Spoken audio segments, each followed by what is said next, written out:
si on parlait de l'hypocrisie silencieuse qui règne autour des tragédies du Moyen-Orient?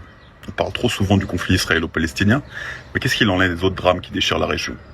En Syrie, il y a une guerre civile qui dure depuis plus de 10 ans, qui a fait des centaines de milliers de morts, déplacé des millions de personnes, des villes réduites à cendres et des enfants qui grandissent sous les bombes. Mais vous en avez rien à foutre. C'est ok de les accepter en Turquie et dans le reste de l'Europe.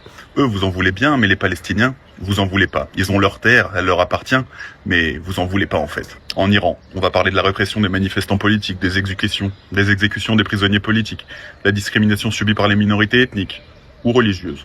C'est un cauchemar quotidien pour des millions d'innocents, mais vous en avez rien à foutre.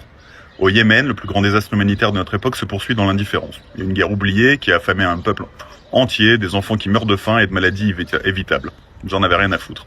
En Irak, il y a les attentats et les violences communautaires qui n'ont jamais cessé, les divisions politiques qui alimentent l'instabilité, le peuple irakien qui continue de souffrir, vous en avez rien à foutre. Au Liban, il y a une crise économique dévastatrice qui a plongé le pays dans le chaos. Il y a des familles qui s'enfoncent dans la pauvreté, des vies brisées par la corruption et l'effondrement des infrastructures. Vous en avez rien à foutre. Pourquoi ces souffrances, elles provoquent pas la même indignation?